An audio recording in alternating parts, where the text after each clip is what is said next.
In the grand halls of Eldoria Palace, where whispers travel faster than royal decrees, a single photograph would shatter decades of carefully constructed harmony.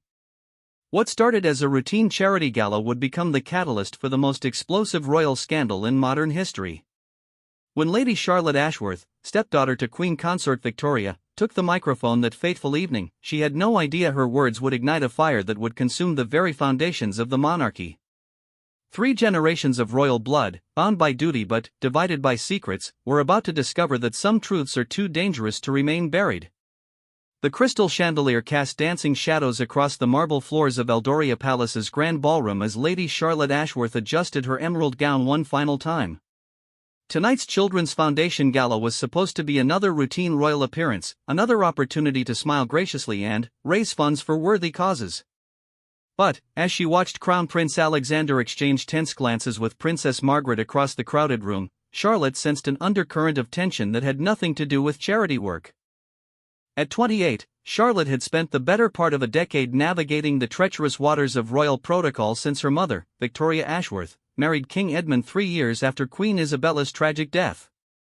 The marriage had been met with mixed reactions from both the public and the royal family, but Charlotte had worked tirelessly to prove herself worthy of her position as the Queen Consort's daughter. Princess Margaret, the late Queen Isabella's sister and the monarchy's most respected elder stateswoman, had been Charlotte's mentor and closest ally within the palace walls. At 72, Margaret possessed a sharp wit and unwavering dedication to royal duty that commanded respect from even the most skeptical courtiers. She had taken Charlotte under her wing, teaching her everything from proper curtsying techniques to the subtle art of diplomatic conversation. Crown Prince Alexander, however, remained an enigma. At 35, he was next in line to the throne and carried himself with the weight of future kingship. His relationship with his stepmother Victoria had always been cordial but distant, and, by extension, his interactions with Charlotte were polite yet guarded. Tonight, something was different. Charlotte noticed how his jaw tightened whenever Victoria approached, how his eyes followed Charlotte's movements with an intensity that made her uncomfortable. The evening began pleasantly enough. Charlotte delivered her prepared speech about childhood education initiatives, receiving warm applause from the assembled dignitaries, celebrities, and philanthropists. She mingled effortlessly with guests, her years of training evident in every graceful gesture and perfectly timed smile. Victoria, resplendent in royal blue silk, worked the room with the confidence of someone born to rule, even though her path to the throne had been unconventional. As the night progressed, Charlotte found herself in conversation with Lord Pemberton, a longtime family friend and trusted advisor to King Edmund. His usual jovial demeanor seemed strained as he pulled her aside near the ornate windows overlooking the palace gardens. "My dear Charlotte," he began, his voice unusually serious, "there are matters we must discuss. Things that concern your family's position within the monarchy." Before Charlotte could respond, the familiar click of heels on marble announced Princess Margaret's approach. The elderly royal's expression was grave, her usual warm smile replaced by a look of determined resolve.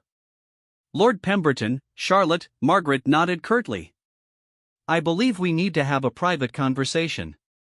There are developments that require immediate attention." Charlotte felt a chill run down her spine. In all her years at court, she had never seen Margaret look so troubled. "Your Royal Highness, what's wrong? Has something happened to the king?" "Your father is fine," Margaret assured her, though her tone remained serious.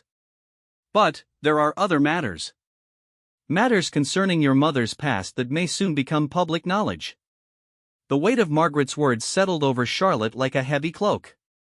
She had always known that Victoria's background had been scrutinized heavily before her marriage to King Edmund, but she had assumed all potential issues had been resolved years ago. "I don't understand," Charlotte said quietly, glancing around to ensure they weren't being overheard. "What kind of matters?" Lord Pemberton cleared his throat uncomfortably. "There are documents, Charlotte. Financial records from before your mother's first marriage. Evidence suggests certain irregularities that could be seen as compromising to the crown's reputation." Margaret placed a reassuring hand on Charlotte's arm.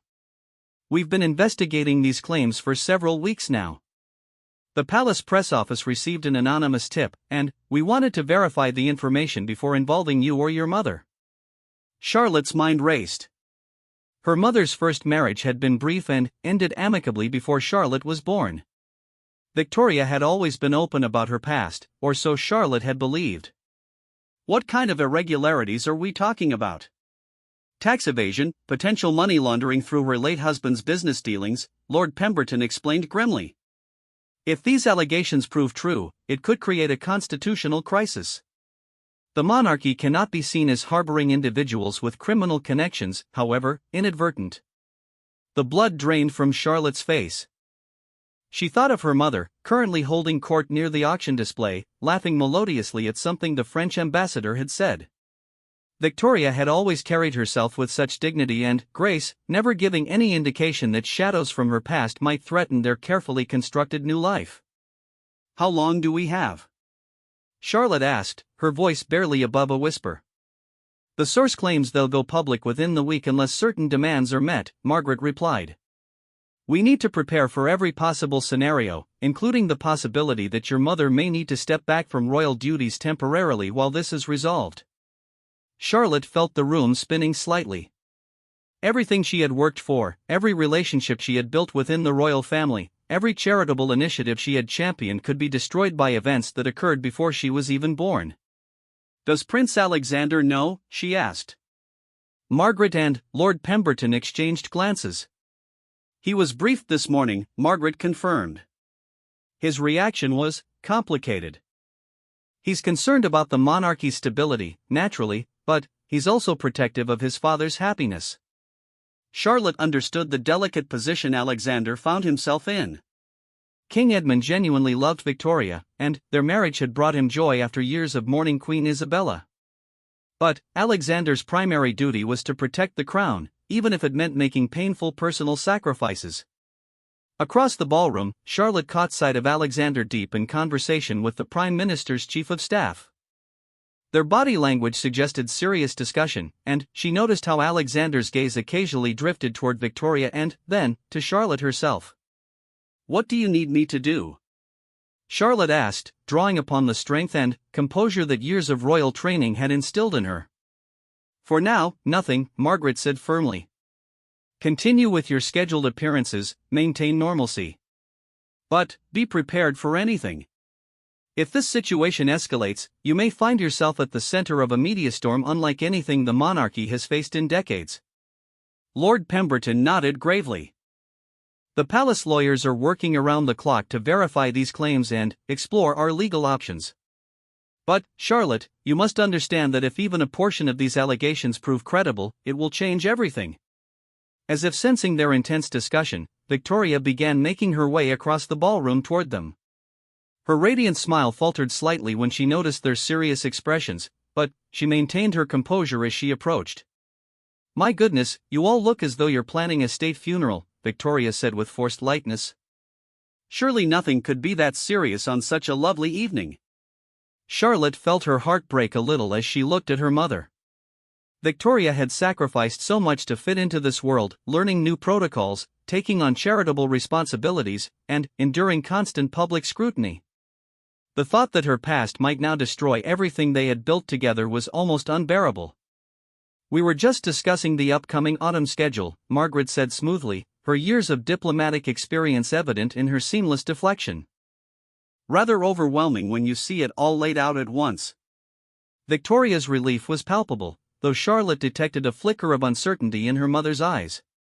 Had Victoria suspected this day might come?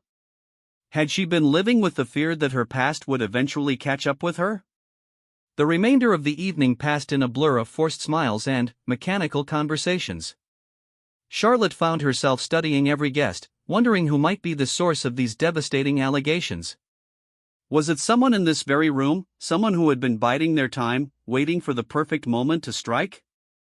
As the last guests departed and the palace staff began clearing away the remnants of the evening's festivities, Charlotte stood alone in the now empty ballroom. The silence was deafening after hours of orchestrated merriment, and she found herself staring at her reflection in the massive mirrors that lined the walls. Tomorrow, she would wake up to the same palace, the same responsibilities, the same carefully structured life. But everything would be different now. A sword hung over their heads, ready to fall at any moment and slice through the fabric of their existence. The soft sound of footsteps interrupted her thoughts. Prince Alexander emerged from the shadows, his formal evening wear slightly disheveled, his face bearing the weight of the knowledge they now shared. "Charlotte," he said quietly, his voice carrying a warmth she had rarely heard from him before. "I wanted to speak with you before you retire for the evening." She turned to face him fully, noting the genuine concern in his eyes. "Your Royal Highness, I'm sorry about all of this. I know this puts you in an impossible position." "This isn't your fault," Alexander said firmly, stepping closer. "You've done nothing wrong, and neither has your mother, from what we can determine so far. But I need you to know that whatever happens in the coming days, you have my support." Charlotte felt tears threatening to spill over. Throughout her years at court, she had often felt like an outsider, constantly proving herself worthy of her place in the royal family. To hear such unexpected support from Alexander, especially under these circumstances, was both comforting and heartbreaking. "Thank you," she whispered. "That means more than you know." Alexander hesitated for a moment, as if weighing his words carefully. "Charlotte, there's something else you should know. The investigation into these allegations has revealed some information that might actually help your mother's case. But it's complicated, and it involves people very close to the family." Charlotte's pulse quickened. "What do you mean?" "I can't say more right now, but I want you to be prepared for the possibility that this scandal may not be what it appears to be. Someone very powerful wants your mother discredited, and they're willing to go to extraordinary lengths to make it happen." Before Charlotte could ask for clarification, Alexander bowed slightly and made his way toward the ballroom's main entrance. At the threshold, he paused and looked back at her. "Be very careful who you trust in the coming days," he said softly. "The palace has eyes and ears everywhere, and not all of them are loyal to the crown." As Alexander disappeared into the shadowy corridor beyond, Charlotte was left alone with her racing thoughts and growing fears. The evening that had started with such promise had ended with her world turned upside down. But perhaps most unsettling of all was the realization that the real drama was only just beginning. She took one last look around the ballroom where just hours before everything had seemed perfect and predictable. Tomorrow would bring new challenges, new revelations, and, quite possibly, the beginning of the end for everything she held dear. But tonight, in this moment of calm before the storm, Charlotte allowed herself to feel the full weight of uncertainty that would define the days ahead. The morning sun filtered through the heavy brocade curtains of Charlotte's private chambers as she sat at her antique writing desk, staring at the pile of newspapers her lady-in-waiting had reluctantly delivered. The headlines were worse than she had imagined possible. "Royal scandal brewing, Queen consort's hidden past under investigation," screamed the front page of the Daily Herald, while the Royal Tribune had opted for the more inflammatory "Palace Insider reveals Victoria's criminal connections." Charlotte's hands trembled slightly as she read the articles, each one containing just enough accurate information to be credible while painting her mother in the worst possible light. Someone with intimate knowledge of the palace's internal investigation had leaked carefully selected details to create maximum damage while avoiding any legal repercussions for libel. A soft knock interrupted her growing panic. "Enter," she called, hastily folding the newspapers. Princess Margaret swept into the room with characteristic dignity, though Charlotte noticed the tension lines around her eyes had deepened overnight. Behind her followed a woman Charlotte didn't recognize, tall and angular with steel-gray hair pulled into a severe chignon. "Charlotte, my dear, I'd like you to meet Dame Patricia Westbrook," Margaret said, her formal tone indicating this was no social visit. "Dame Patricia heads the Crown's Special Investigations Unit." Charlotte rose from her chair, automatically extending her hand in greeting while her mind raced. A Special Investigations Unit? In all her years at court, she had never heard of such a department. Dame Patricia's handshake was firm and brief. "Lady Charlotte, I apologize for meeting under such circumstances, but I'm afraid the situation has escalated beyond what we initially anticipated. Please, sit." Charlotte gestured toward the sitting area near the fireplace, her royal training keeping her composed despite the turmoil within. "What's happened?" Margaret settled into the high-backed chair with a heavy sigh. "The leak came from within the palace, Charlotte. Someone with high-level access deliberately fed information to the press, but they've been very careful about what they've revealed and what they've held back. Dame Patricia opened a leather portfolio and extracted several documents. We've conducted a preliminary analysis of the media reports versus our actual investigation files. The leaker has extensive knowledge of our findings but has chosen to present only the most damaging elements while omitting crucial context that would exonerate your mother. Charlotte felt a mix of relief and renewed anxiety. So mother isn't guilty of these accusations? The financial irregularities in question occurred through her late husband's business dealings, Dame Patricia explained.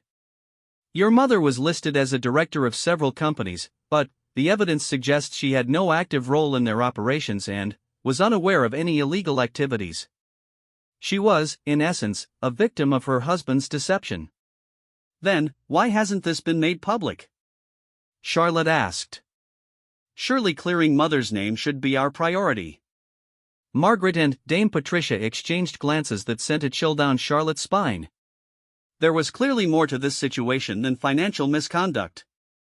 Because, my dear, the moment we announce your mother's innocence, we expose the real perpetrator, Margaret said carefully. And that individual is someone whose disgrace would create an even larger crisis for the monarchy. Charlotte's breath caught in her throat. Someone within the royal family? Dame Patricia leaned forward slightly. Lady Charlotte, what I'm about to tell you must remain absolutely confidential. The business dealings that have come to light reveal a pattern of financial crimes spanning several decades, involving shell companies, offshore accounts, and systematic tax evasion on a massive scale. The trail leads directly to the late Queen Isabella's personal financial manager, Margaret continued, her voice heavy with the weight of the revelation. A man who continued to handle sensitive royal financial matters until just last year. Charlotte felt the room spin slightly. Queen Isabella, Alexander's beloved mother, the woman whose memory was cherished throughout the kingdom, had been involved in financial crimes? Are you saying Queen Isabella was a criminal? We believe Queen Isabella was also a victim, Dame Patricia clarified quickly. But the financial manager used his position and her trust to orchestrate elaborate schemes that benefited several high-ranking individuals within the royal establishment. Your mother's connection was peripheral and involuntary, but exposing the full truth would implicate people who are very much alive and still in positions of power. Margaret stood and moved to the window, gazing out at the pristine palace gardens. Charlotte, your mother is being positioned as a scapegoat. Someone wants her removed from her position as queen consort, and they're willing to sacrifice her reputation to protect far more serious criminals.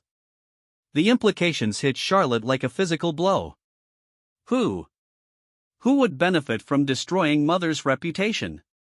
That's what we're working to determine, Dame Patricia replied. But the sophistication of this campaign suggests someone with considerable resources and intimate knowledge of both the royal family's finances and the palace's internal security protocols. A new, terrible thought occurred to Charlotte. Prince Alexander knew about this last night, didn't he? When he warned me to be careful who I trust, he already knew that mother was being framed. Margaret turned from the window, her expression sad but proud. Alexander has been working closely with our investigation team. Despite the difficult position this puts him in regarding his father's marriage, he's committed to uncovering the truth. His loyalty to justice supersedes any personal complications.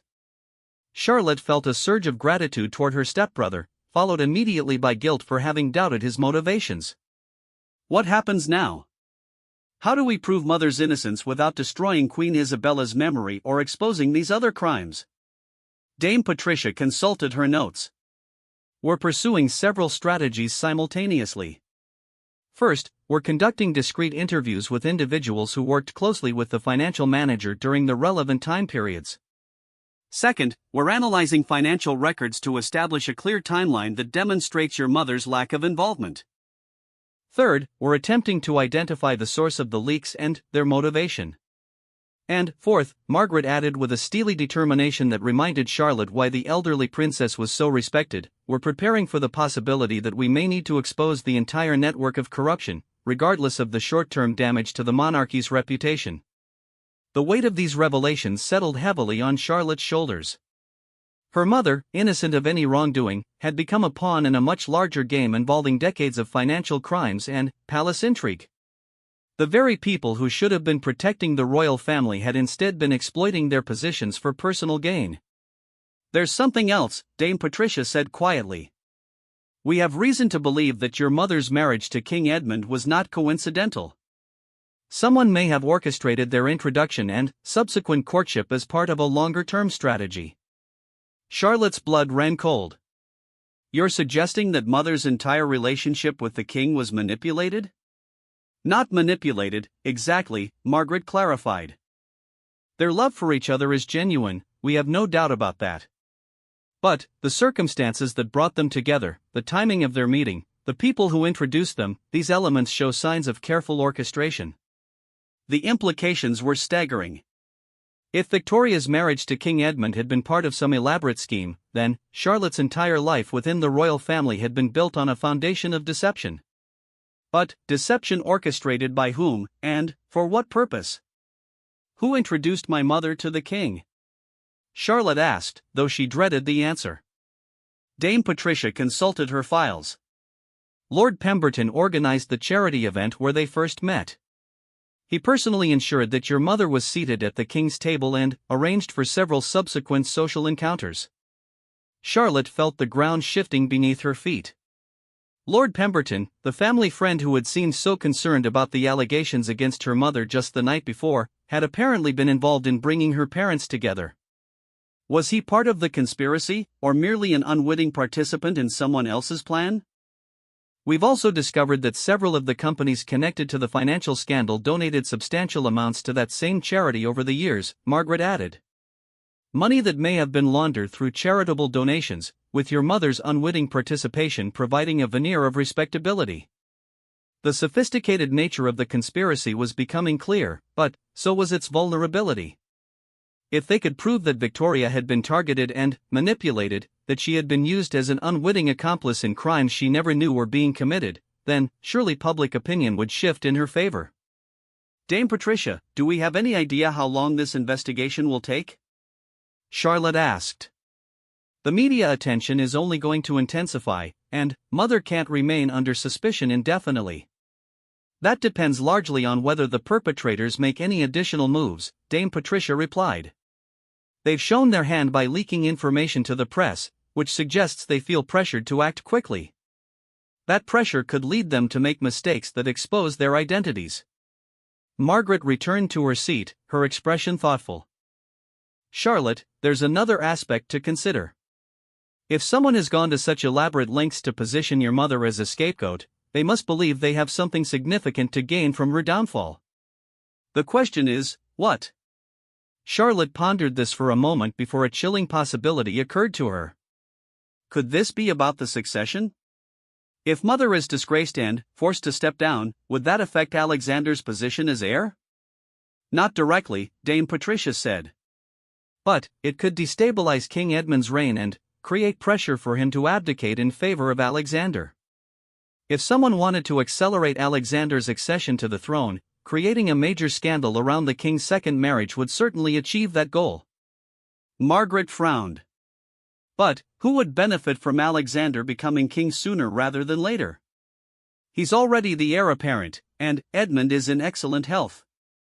Unless someone believes they can manipulate a younger, inexperienced king more easily than they can influence Edmund, Charlotte finished the thought. The possibility that someone was orchestrating not just her mother's downfall but potentially her stepfather's abdication was almost too terrifying to contemplate. A sharp knock interrupted their discussion. Charlotte's lady-in-waiting appeared in the doorway, her usually composed demeanor showing signs of strain. My lady, forgive the interruption, but Queen Consort Victoria requests your immediate presence in her private study. She says it's a matter of utmost urgency. Charlotte rose immediately, her heart racing. Had her mother discovered the morning's newspaper coverage? Had someone confronted her directly about the allegations? We'll continue this discussion later, Margaret said, standing as well. Charlotte, remember what Prince Alexander told you last night. Trust very few people in the coming days. As Charlotte made her way through the palace corridors toward her mother's study, she realized that the crisis had evolved far beyond simple financial misconduct allegations. They were dealing with a conspiracy that threatened not just her mother's reputation but, potentially, the stability of the entire monarchy. And, somewhere within the palace walls, possibly someone she knew and trusted, a dangerous adversary was pulling strings and manipulating events toward some ultimate goal that remained frustratingly unclear. The ornate door to Victoria's study stood slightly ajar, and Charlotte could hear voices inside. As she approached, she recognized her mother's voice, strained and upset, along with a deeper voice that she couldn't immediately identify. Taking a deep breath to steel herself for whatever revelation awaited, Charlotte knocked softly and, prepared to enter what might be the most important conversation of her life, the heavy oak door to Queen Consort Victoria's study swung open to reveal a scene that stopped Charlotte cold. Her mother sat behind the massive mahogany desk that had once belonged to Queen Isabella, tears streaming down her usually composed face. Across from her stood Lord Pemberton, but his familiar grandfatherly demeanor had been replaced by something harder and more calculating. The transformation was so complete that Charlotte barely recognized him. "Charlotte, darling," Victoria said, attempting to compose herself as she noticed her daughter in the doorway. "Please, come in." Lord Pemberton was just explaining some very disturbing developments. Charlotte entered slowly, every instinct warning her that she was walking into a trap. The man who had seemed so concerned for her family's welfare just hours before now radiated an air of quiet menace that made her skin crawl. "Lady Charlotte," Lord Pemberton said with a smile that didn't reach his eyes. "How convenient that you've arrived. Your mother and I were just discussing the rather unfortunate situation that has developed." "What situation?" Charlotte asked, though she noticed that Lord Pemberton had positioned himself between her and the door, effectively blocking her exit. Victoria's voice shook as she spoke. "Lord Pemberton has informed me that the evidence against me is more substantial than we initially believed. He says that unless I agree to step down from my position as Queen Consort and leave the country quietly, criminal charges will be filed within the week." Charlotte felt her blood turn to ice. This was wrong, completely wrong. Just an hour ago, Dame Patricia had assured her that her mother was innocent, that she was being framed by the real criminals. Now Lord Pemberton, who had supposedly been working to protect the family, was demanding Victoria's exile under threat of prosecution. "That's not true," Charlotte said firmly, surprised by the strength in her own voice. "Mother, you don't have to listen to this. There are people working to clear your name right now." Lord Pemberton's mask slipped slightly, revealing a flash of irritation. "I'm afraid you're misinformed, Lady Charlotte. The evidence against your mother is quite conclusive. Tax evasion, money laundering, conspiracy to defraud the crown. The charges carry substantial prison sentences." "But, you know she's innocent," Charlotte pressed, watching his face carefully. "You know she was manipulated by her first husband's business partner. You know she never had any active role in those companies." Something dangerous flickered in Lord Pemberton's eyes. "I'm not sure what you think you know, young lady, but I assure you that your information is incorrect. Your mother was very much aware of the illegal activities and profited substantially from them." Victoria looked up sharply. "That's not what you told me before, Charles. When you arranged for me to meet Edmund, you said you had thoroughly investigated my background and found no issues that would prevent the marriage." Lord Pemberton's composure cracked further. "Circumstances change, Victoria. New evidence has come to light that paints your involvement in a very different light."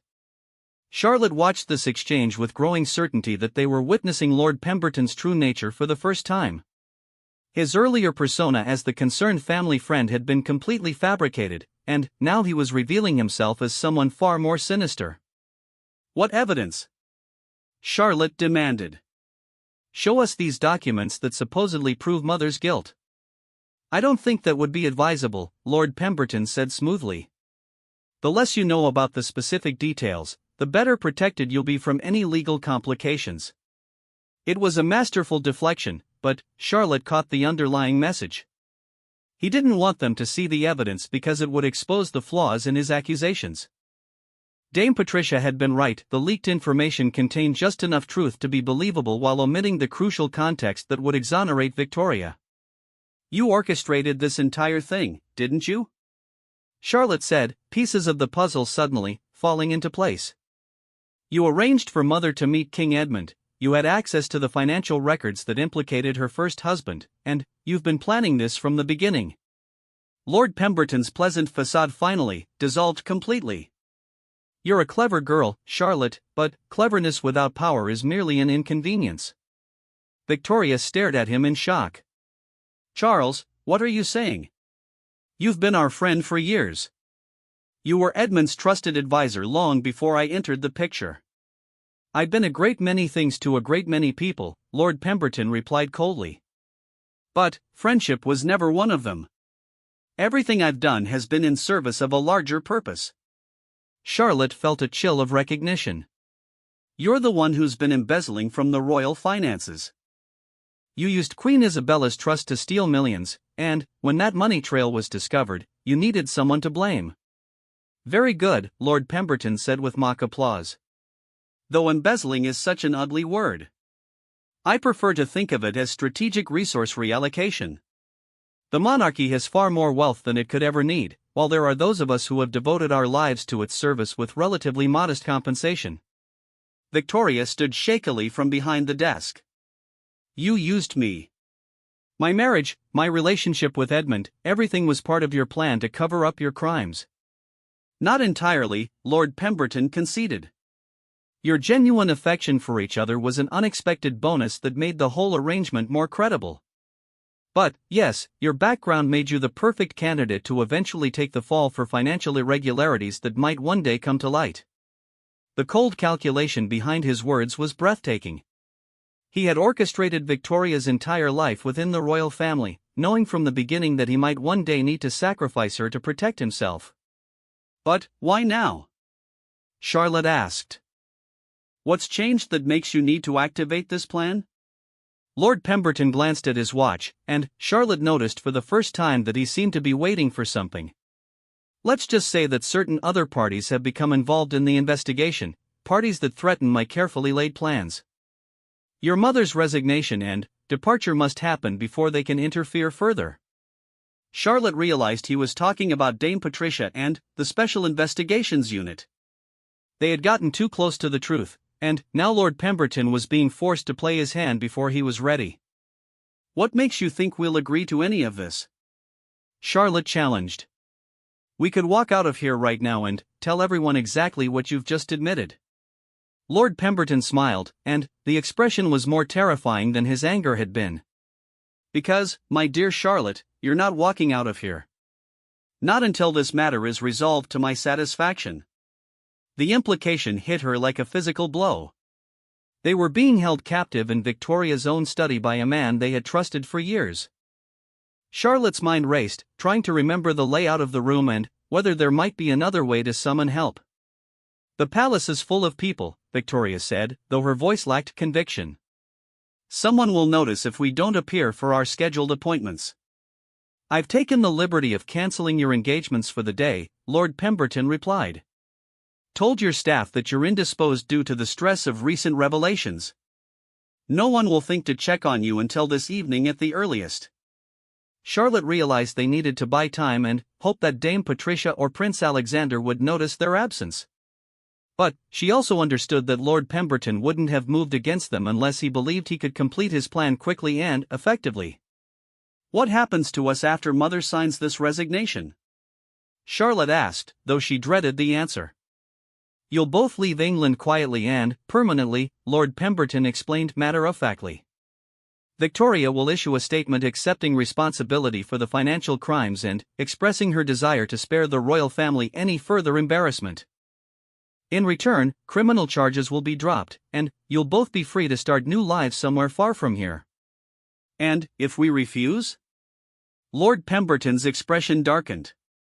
Then, Victoria will be arrested, tried, and convicted based on evidence that, while technically fabricated, will be impossible to disprove. She'll spend the next 15 years in prison, and you'll be forever tainted by association with her crimes. The trap was perfect in its simplicity. He had created a situation where Victoria's only choices were exile or imprisonment, and either option would remove her from the royal family permanently while protecting his own criminal enterprise. Victoria moved closer to Charlotte, and she could feel her mother's trembling. There has to be another option, Charles. Some way to resolve this without destroying innocent people. I'm afraid not, Lord Pemberton said with false regret. But, look on the bright side, you'll be free of all the pressures and constraints of royal life. Many people would consider that a blessing. Charlotte watched him carefully, looking for any sign of weakness or uncertainty. His plan was clearly well developed, but the fact that he was being forced to execute it prematurely might have created vulnerabilities they could exploit. How long have you been stealing from the royal finances? She asked, hoping to keep him talking while she formulated some kind of escape plan. Oh, decades, Lord Pemberton said proudly. Small amounts at first, carefully hidden within the complexity of the royal household's budget. But, over time, as I gained more responsibility and access, the opportunities became more substantial. And Queen Isabella never suspected? For the first time, Lord Pemberton showed genuine emotion, a flicker of what might have been guilt. Isabella trusted everyone completely. It was both her greatest strength and her fatal weakness. She believed that anyone who served the crown with apparent loyalty was inherently honorable. Charlotte caught the significance of his phrasing. Fatal weakness? Are you saying Queen Isabella's death wasn't natural? Lord Pemberton's eyes narrowed. I think we've had quite enough discussion for now. Victoria, the resignation letter is on the desk beside you. Sign it, and we can begin making arrangements for your departure. But, Charlotte pressed on, sensing that she had stumbled onto something important. She discovered your embezzlement, didn't she? Queen Isabella found out what you were doing, and you killed her to keep her quiet. The silence that followed was deafening. Lord Pemberton's face had gone completely white, and Victoria let out a small gasp of horror. That's quite an accusation, Lord Pemberton said slowly. And quite impossible to prove, even if it were true. But it is true, isn't it? Charlotte continued, her voice gaining strength as the pieces fell into place. Isabella confronted you about the missing money, and you poisoned her. Made it look like a heart attack brought on by stress. You've been covering up murder all these years. Victoria sank into her chair, overwhelmed by the magnitude of the revelations. Charles, please tell me that's not true. Please tell me you didn't kill Edmund's first wife. Lord Pemberton studied them both for a long moment before speaking. Isabella was going to destroy everything I had worked for. She was going to expose financial arrangements that benefited not just me but several other highly placed individuals. Her death was regrettable but necessary. The casual admission of murder sent a chill through the room. Charlotte realized they were dealing with someone far more dangerous than a simple embezzler. Lord Pemberton had killed once to protect his secrets, and he would certainly do so again if he felt threatened.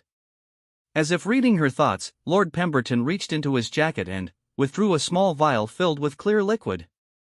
The same compound that stopped Isabella's heart so peacefully, he explained conversationally. Completely undetectable in post-mortem examination and quick acting.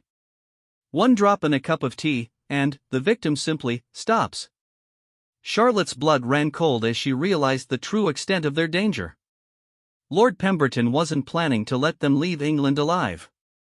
He was going to kill them both and frame their deaths as a murder-suicide brought on by the shame of Victoria's supposed crimes. The sound of approaching footsteps in the corridor outside made all three of them freeze. Someone was coming, and Charlotte silently prayed it would be someone who could help them escape the trap that Lord Pemberton had so carefully constructed. The footsteps in the corridor grew louder, accompanied by voices that Charlotte couldn't quite make out. Lord Pemberton moved swiftly to the window, peering through the heavy curtains to assess the situation outside. His movements were those of a man accustomed to having escape routes planned in advance. Expecting someone, he asked Victoria with deceptive casualness, though his grip on the poison vial had tightened noticeably. "I have no idea who that could be," Victoria replied, but Charlotte caught the barely perceptible hope that crept into her mother's voice. Someone's unexpected arrival might represent their only chance of escape. The footsteps stopped directly outside the study door, followed by a firm, authoritative knock. "Mother Victoria, it's Alexander. May I come in? There are urgent matters we need to discuss." Charlotte's heart leaped. Prince Alexander's arrival could change everything, but she also realized it put him in terrible danger. Lord Pemberton had already admitted to murdering Queen Isabella. He wouldn't hesitate to kill Alexander as well if it meant protecting his secrets. "Answer him," Lord Pemberton commanded quietly, moving behind the door where he would be hidden when it opened. "Tell him you're not feeling well and ask him to return later." Victoria looked toward Charlotte, and, in that moment of eye contact, they reached an unspoken agreement. They would not allow Alexander to walk unsuspecting into this trap. "Just a moment, Alexander," Victoria called out, her voice carefully controlled. "I'm afraid I'm not properly dressed to receive visitors." There was a pause, and Charlotte could practically hear Alexander processing the unusual nature of his stepmother's response. In all his years of knowing Victoria, formality had never been a barrier to their private conversations. "Mother Victoria, is Charlotte with you?" Alexander asked, his tone sharpening with suspicion. "Dame Patricia has been looking for her regarding some urgent security matters." Lord Pemberton's eyes flashed with anger. The mention of Dame Patricia confirmed that the investigation was proceeding faster than he had anticipated, and Alexander's obvious concern suggested that his plan was already beginning to unravel. "Charlotte is..." Victoria began, but Lord Pemberton raised the vial threateningly, and she fell silent. "Tell him she left an hour ago," Lord Pemberton whispered. "Tell him you don't know where she went." But Victoria surprised everyone in the room.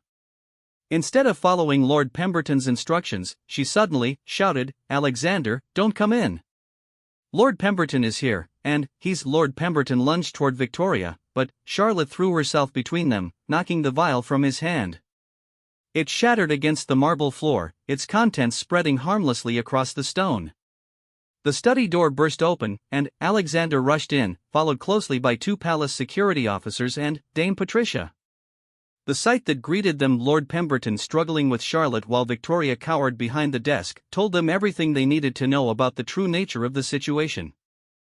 "Charles Pemberton, you are under arrest for embezzlement, conspiracy, and the murder of Queen Isabella," Dame Patricia announced with grim satisfaction. The security officers moved quickly to restrain Lord Pemberton, though he had stopped struggling the moment he realized his position was hopeless. "How did you know we were here?" Charlotte asked as Alexander helped her to her feet, checking her for injuries with obvious concern. "Dame Patricia's investigation uncovered Lord Pemberton's financial crimes last night," Alexander explained. "When we couldn't locate either of you this morning, and your staff said you had cancelled all appointments on Lord Pemberton's instructions, we knew something was wrong." Dame Patricia approached the shattered vial, careful not to disturb the evidence. "We've been monitoring Lord Pemberton's communications for the past week. When he made several urgent phone calls this morning arranging for immediate transportation out of the country, we realized he was accelerating his timeline."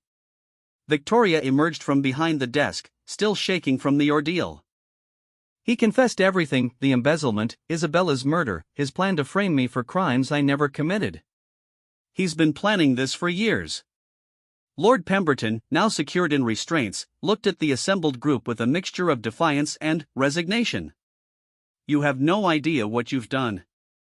There are others involved in this, people far more powerful than you can imagine.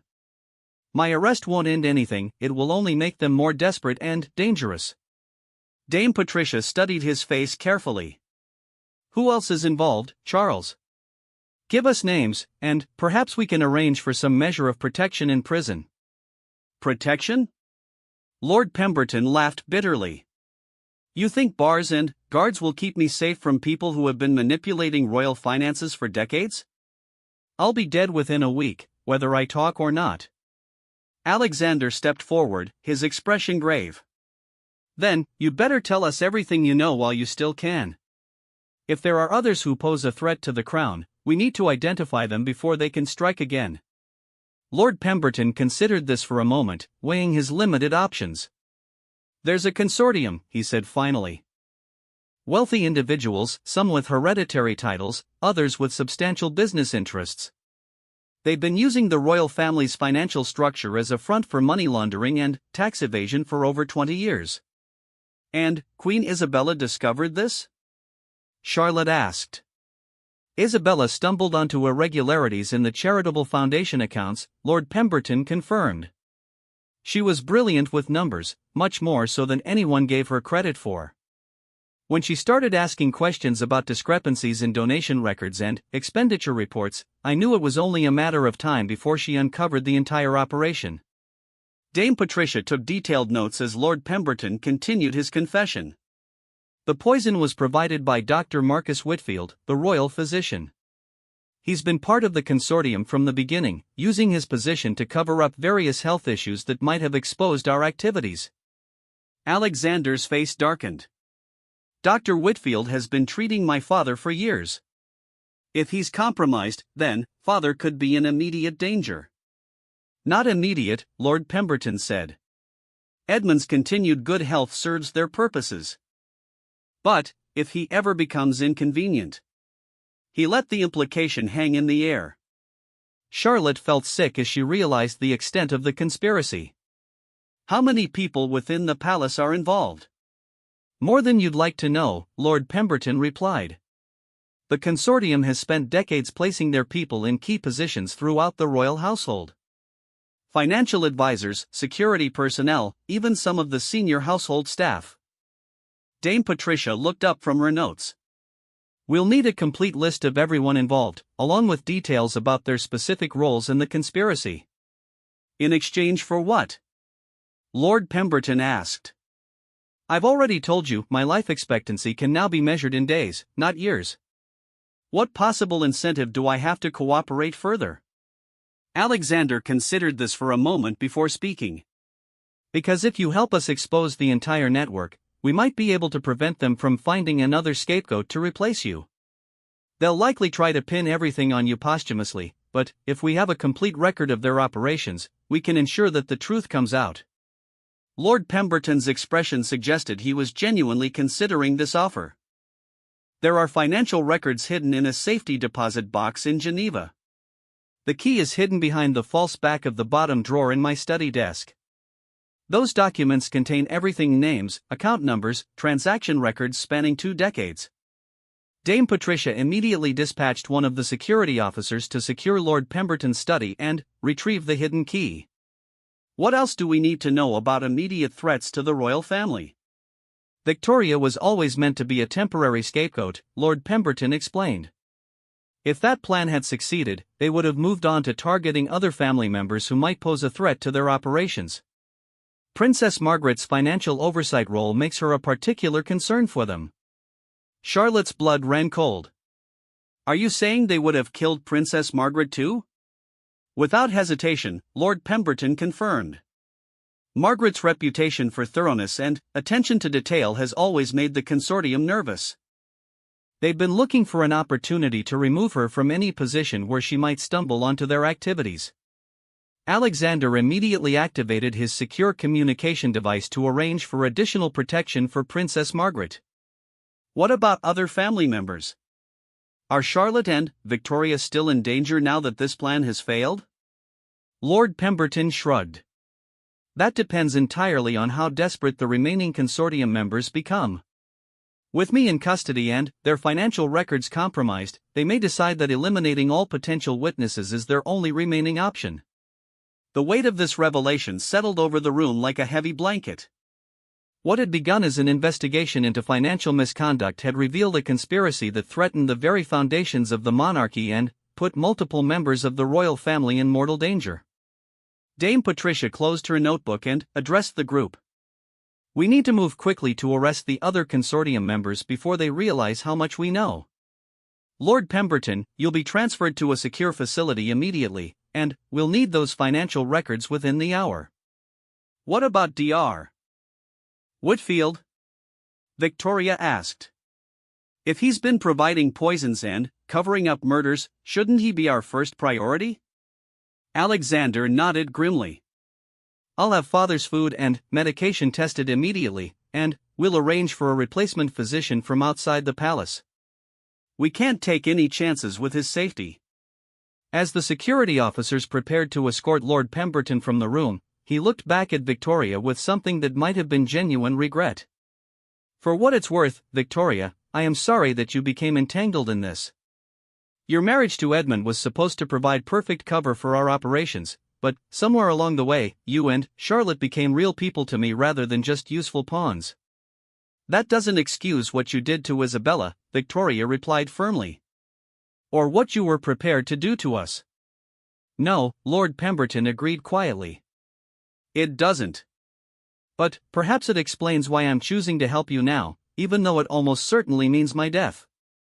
As Lord Pemberton was led away, Charlotte realized that while they had solved one crisis, they were now facing a much larger and more dangerous threat.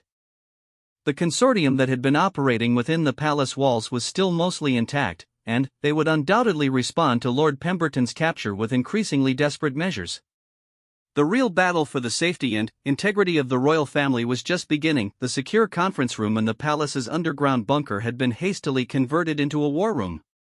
Maps of the palace grounds covered one wall, while computer screens displayed financial records and surveillance footage around the clock. It had been 72 hours since Lord Pemberton's arrest, and the scope of the conspiracy he had revealed was proving to be even more extensive than anyone had initially imagined. Charlotte sat beside her mother at the polished steel table, both of them looking exhausted but determined. Across from them, Prince Alexander reviewed the latest intelligence reports while Dame Patricia coordinated with international law enforcement agencies. The Swiss bank records had revealed a network of financial crimes spanning multiple countries and involving several prominent European families with historic ties to various monarchies. The Geneva accounts show transactions totaling over £200 million over the past 15 years, Dame Patricia reported, her voice grim with the magnitude of the discovery. The money was laundered through charitable foundations, construction contracts for royal properties, and even some of the crown's official art acquisitions. King Edmund, who had remained remarkably composed despite learning of the decades-long conspiracy that had operated under his nose, studied the financial documents with growing anger. These people didn't just steal from the crown, they turned the monarchy itself into a criminal enterprise. Victoria reached across the table to squeeze her husband's hand. "Edmund, you couldn't have known. They were experts at deception, and they had years to perfect their methods." "But I should have questioned irregularities in the accounts," King Edmund replied, his voice heavy with self-recrimination. "Isabella tried to show me discrepancies in the foundation records shortly before her death, but I dismissed her concerns as administrative oversights." Alexander looked up from his reports. "Father, Isabella's murder proves that you couldn't have prevented this through closer oversight. When she got too close to the truth, they killed her to protect their operation. If you had pursued her concerns more aggressively, they might have targeted you as well." The weight of this possibility, that King Edmund might have been assassinated alongside his first wife if he had been more observant, hung heavily in the air. Charlotte realized that the conspiracy had been so deeply embedded within the royal household that any attempt to investigate it would have been immediately detected and neutralized. Dame Patricia received a secure message on her communications device and frowned as she read it. "We have a problem. Dr. Whitfield has disappeared from his residence. His housekeeper found evidence that he left hastily sometime during the night. How is that possible?" Charlotte asked. "I thought he was under surveillance." "He was, but apparently the surveillance team itself was compromised," Dame Patricia admitted reluctantly. "We're discovering that the consortium's infiltration of our security apparatus was more complete than we realized." Alexander stood and moved to the wall of monitors, studying the palace security feeds with new urgency. "If Dr. Whitfield is in the wind, then we have to assume he took additional supplies of the poison with him. Everyone in this room could be a target." King Edmund activated the secure communication system that connected him directly with the head of palace security. "I want all food and beverage service suspended immediately. No one eats or drinks anything that hasn't been personally prepared and tested by our most trusted staff members." The paranoia that was becoming necessary for their survival was taking a toll on everyone. Charlotte watched her mother's face and saw the strain of constant vigilance wearing down her usual composure. Victoria had been through so much in the past week, from facing false accusations to nearly being murdered to learning that her entire marriage had been orchestrated as part of a criminal conspiracy. "There's something else," Dame Patricia continued, consulting her secure tablet. Our investigation of the consortium's membership has revealed some very troubling connections to current government officials. The Home Secretary's Chief of Staff, 2 members of Parliament, and at least 1 High Court judge appear to have received substantial payments from the Swiss accounts. The implications were staggering. If government officials were compromised, then, the conspiracy extended far beyond the palace walls and into the very institutions that were supposed to protect the monarchy. Do we know if any of these officials had advanced knowledge of our investigation? Alexander asked. We have to assume they did, Dame Patricia replied. Which means our security has been compromised from multiple directions. The consortium has had access to both palace intelligence and government law enforcement resources. Charlotte felt a chill of realization. That's how they stayed ahead of every investigation for so long. They knew what evidence we were gathering and which leads we were pursuing because they had people inside every agency that might threaten them. Victoria spoke quietly, but her words carried tremendous weight. If that's true, then how do we know who we can trust? Any of the people helping us right now could be working for the consortium. The question hung in the air like a toxic cloud. Dame Patricia, Prince Alexander, even some of the security officers in the room, any of them could be double agents feeding information back to the criminal network they were trying to expose. King Edmund seemed to age years in the span of a few seconds as the full scope of their isolation became clear. We'll have to proceed on the assumption that every communication is monitored and every plan is compromised. Our only advantage is that the consortium doesn't know exactly how much we've discovered about their operations. Actually, they might, Alexander said grimly. Lord Pemberton was found dead in his cell this morning. Apparent suicide, but, given the circumstances, we have to assume he was murdered to prevent him from revealing additional information. The news hit Charlotte like a physical blow. Despite everything Lord Pemberton had done, his willingness to cooperate in his final hours had provided them with crucial intelligence about the conspiracy. His death meant they had lost their primary source of information about the remaining consortium members. Was he able to give us anything else before he died? Victoria asked. Dame Patricia consulted her notes. He mentioned that the consortium has contingency plans for exactly this type of situation. If their operations were ever exposed, they were prepared to eliminate all evidence and witnesses, even if it meant bringing down the monarchy itself. Charlotte's blood ran cold. What does that mean, exactly? We're not entirely sure, Alexander admitted. But, given their resources and connections, they could potentially orchestrate a constitutional crisis that would force father's abdication and allow them to start fresh with a new monarch they could more easily control. The sophistication of the conspiracy was breathtaking in its scope and ambition. These weren't simple criminals looking to steal money, they were organized enemies of the crown seeking to control the monarchy itself for their own purposes. A soft alarm chimed on the conference room's communication system, indicating an urgent incoming message. Dame Patricia answered immediately, her expression growing increasingly grave as she listened to the caller. Princess Margaret has been hospitalized, she announced after ending the call. Suspected poisoning, but she's conscious and receiving treatment. The medical team believes they caught it early enough to prevent permanent damage. Charlotte felt sick with guilt and fear. Princess Margaret, who had been so supportive and protective throughout this entire ordeal, was now fighting for her life because of the conspiracy they were trying to expose. Is she able to speak? King Edmund asked. Can she tell us who had access to her food or drink? The doctors say she'll be able to answer questions within a few hours, Dame Patricia replied. But, she did manage to tell the paramedics that she received a gift basket of tea and biscuits from Lord Pemberton's estate this morning, delivered by someone claiming to represent his solicitor. Alexander slammed his fist on the table. They're systematically targeting everyone who poses a threat to their operation. Father, I think we need to consider the possibility that a full public disclosure is our only remaining option. But, that would destroy public confidence in the monarchy, Victoria protested. If people learn that the royal family has been unknowingly facilitating criminal activities for decades, the alternative might be worse, Charlotte said quietly. If the consortium succeeds in eliminating all the witnesses to their crimes, they could continue operating indefinitely. More innocent people would die, and the crown would remain compromised. King Edmund studied the faces around the table before speaking. There's another option we haven't considered. What if we use their own tactics against them? Dame Patricia leaned forward with interest. What do you mean, Your Majesty? The consortium believes they have the advantage because they operate in shadows and control information, King Edmund explained. But we have something they don't: the moral authority of the crown and the support of the people. If we can expose their crimes in a way that demonstrates the monarchy was victimized rather than complicit, we might be able to turn public opinion into a weapon against them. Charlotte began to see the logic in her stepfather's strategy. We could present the evidence as proof that the royal family has been fighting corruption from within, rather than enabling it.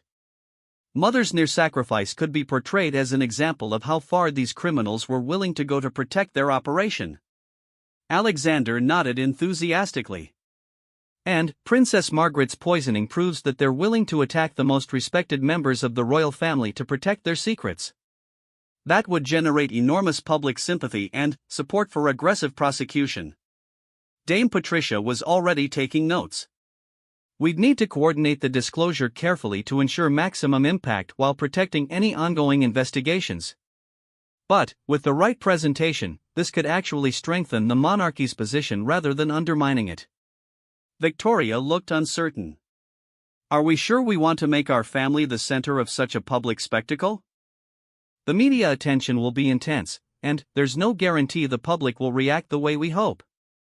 The media attention is coming whether we control the narrative or not, Charlotte pointed out. At least this way, we can ensure the truth comes out rather than letting the consortium's version of events dominate the coverage. King Edmund made his decision with the authority of a man who had ruled for over 2 decades. We proceed with full disclosure. Dame Patricia, I want you to coordinate with the Attorney General's office and the Metropolitan Police to ensure that arrests happen simultaneously with our public announcement. We'll give the consortium no opportunity to destroy additional evidence or eliminate more witnesses. As the meeting broke up and team members scattered to implement their respective roles in the coordinated disclosure plan, Charlotte remained behind with her mother and Prince Alexander. The enormity of what they were about to undertake was both terrifying and exhilarating.